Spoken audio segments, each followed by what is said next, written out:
Shalom saudaraku yang dikasihi Tuhan Yesus Kristus.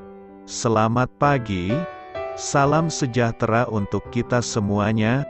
Selamat datang kembali di Renungan Rohani pagi hari ini. Semoga saudara yang terkasih dalam keadaan sehat selalu. Kiranya damai dan sukacita Roh Kudus melimpah di dalam hati dan pikiran saudara saat ini. Sebelum kita mulai renungan pagi ini, marilah kita bersama-sama berdoa. Tuhan Yesus, terima kasih sudah membangunkanku pagi hari ini. Terima kasih atas penyertaan dan perlindungan Tuhan. Semua karena karunia Tuhan aku dapat bangun dengan pagi hari ini. Aku menyerahkan seluruh aktivitasku hari ini ke dalam kuasa tangan Tuhan. Jauhkanku dari yang jahat, ya Tuhan.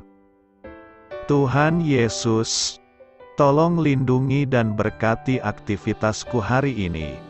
Tolong berkati juga keluarga dan teman-temanku, Bapa Surgawi, oleh karya Roh Kudus. Tolonglah aku untuk menjauhi segala sesuatu yang melukai hati-Mu. Ampunilah segala dosa kami, ya Tuhan.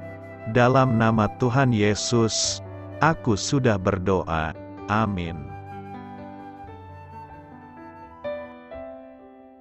Sahabat saudara rohani, pembacaan ayat emas Alkitab renungan kita hari ini terambil dari Filipi 2 ayat 1 sampai dengan ayat 11. Jadi karena dalam Kristus ada nasihat, ada penghiburan kasih, ada persekutuan roh, ada kasih mesra dan belas kasihan. Karena itu sempurnakanlah sukacitaku dengan ini. Hendaklah kamu sehati sepikir, dalam satu kasih, satu jiwa, satu tujuan, dengan tidak mencari kepentingan sendiri atau puji-pujian yang sia-sia. Sebaliknya, hendaklah dengan rendah hati yang seorang menganggap yang lain lebih utama daripada dirinya sendiri, dan janganlah tiap-tiap orang hanya memperhatikan kepentingannya sendiri, tetapi kepentingan orang lain juga. Hendaklah kamu dalam hidupmu bersama, menaruh pikiran dan perasaan yang terdapat juga dalam Kristus Yesus, yang walaupun dalam rupa Allah, tidak menganggap kesetaraan dengan Allah itu sebagai milik yang harus dipertahankan, melainkan telah mengosongkan dirinya sendiri, dan mengambil rupa seorang hamba, dan menjadi sama dengan manusia. Dan dalam keadaan sebagai manusia, ia telah merendahkan dirinya dan taat sampai mati, bahkan sampai mati di kayu salib. Itulah sebabnya Allah sangat meninggikan dia dan mengaruniakan kepadanya nama di atas segala nama, supaya dalam nama Yesus bertekuk lutut segala yang ada di langit dan yang ada di atas bumi dan yang ada di bawah bumi, dan segala lidah mengaku Yesus Kristus adalah Tuhan, bagi kemuliaan Allah Bapa. Filipi 2 ayat 1 sampai dengan ayat 11. Inti dari ayat emas renungan kita adalah, dalam keadaan sebagai manusia, ia telah merendahkan dirinya dan taat sampai mati, bahkan sampai mati di kayu salib. Mari kita mulai renungan pagi kita. Judul renungan kita hari ini adalah Hari Kerendahan Hati, ditulis oleh Sheridan Voysey. Kisah inspiratif. Saya sering merasa geli mengetahui hari-hari perayaan tidak resmi yang diciptakan orang-orang. Sebagai contoh, ada hari tertawa sedunia, hari berbicara dalam bahasa bajak laut, bahkan hari biskuit anjing pun ada di Amerika. Hari ini ternyata dirayakan sebagai hari kerendahan hati. Rasanya kita semua sepakat bahwa kerendahan hati adalah sifat yang luhur, sehingga rasanya wajar untuk dirayakan. Akan tetapi kenyataannya, sifat itu tidak selalu dijunjung tinggi. Pada zaman dahulu, orang lebih mementingkan kehormatan, dan sebaliknya memandang kerendahan hati sebagai kelemahan dan bukan nilai yang luhur.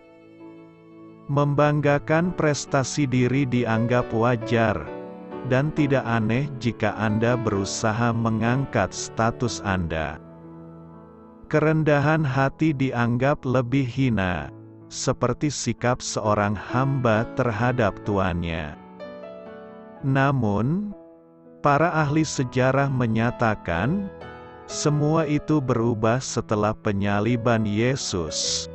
Dalam peristiwa itu, pribadi yang dalam rupa Allah melepaskan status keilahiannya demi menjadi seorang hamba, dan merendahkan dirinya untuk mati bagi orang lain. Filipi 2 ayat 6-8. Tindakan terpuji itu membuat orang berpikir ulang tentang makna kerendahan hati. Pada akhir abad pertama, para penulis sekuler pun mengakui bahwa karena karya Kristus tadi, kerendahan hati adalah sifat yang luhur. Kini, setiap kali seseorang dipuji karena kerendahan hatinya, sebenarnya Injil telah diberitakan secara halus.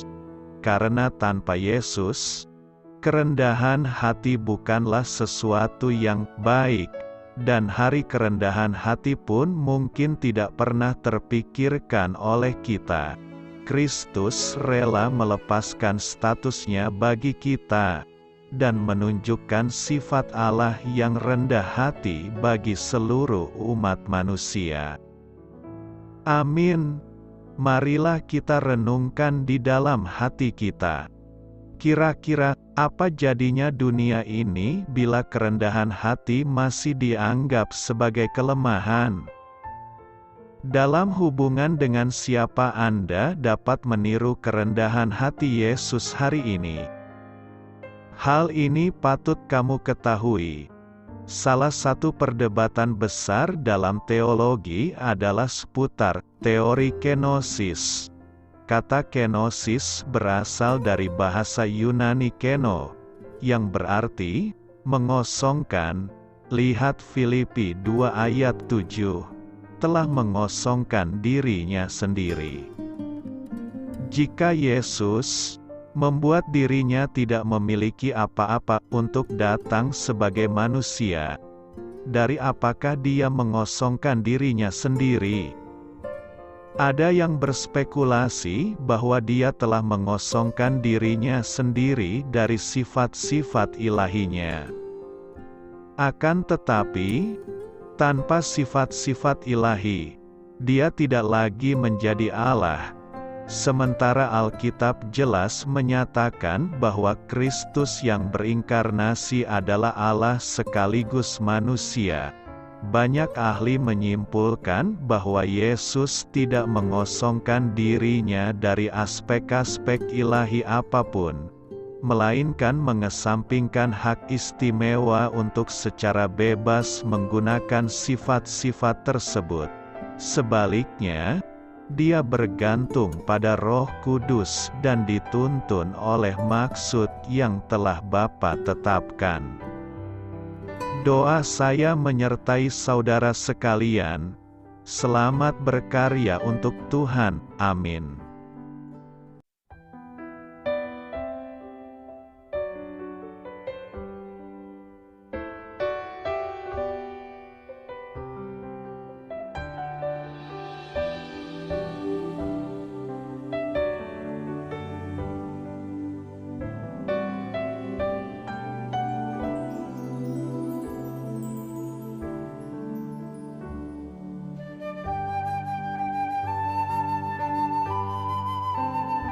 Marilah kita renungkan sahabat saudara rohani. Demikianlah renungan firman Tuhan pagi hari ini. Semoga menjadi berkat dalam hidup kita. Dan sebelum kita memulai segala aktivitas kita pagi hari ini, marilah kita berdoa. Selamat pagi Bapa, malam hari telah berganti pagi. Kehidupan baru telah Engkau berikan kembali bagi kami.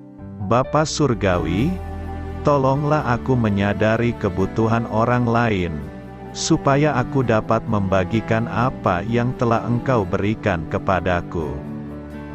Pada saat aku membutuhkan, berilah aku keyakinan bahwa Engkau akan mencukupkanku, melalui orang-orang yang mengasihi-Mu, bukan karena kami pantas atau layak, namun karena kasih karunia-Mu kami boleh ada, sebagaimana kami ada di pagi hari ini. Terima kasih Tuhan, atas kesempatan baru yang telah Tuhan berikan kepada kami, untuk bisa memperbaiki diri agar kami bisa lebih layak di hadapan-Mu. Hari ini kami serahkan semua perkara dan kesulitan yang akan kami lalui ke dalam tangan-Mu. Biarkanlah kami bisa memuliakan-Mu dalam segala aktivitas yang akan kami lakukan. Amin.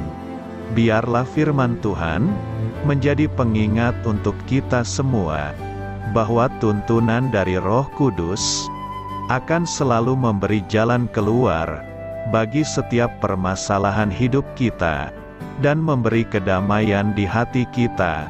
Sampai jumpa di renungan pagi saudara rohani berikutnya. Kiranya Tuhan selalu memberkati saudara semua hari ini. Amin. Shalom.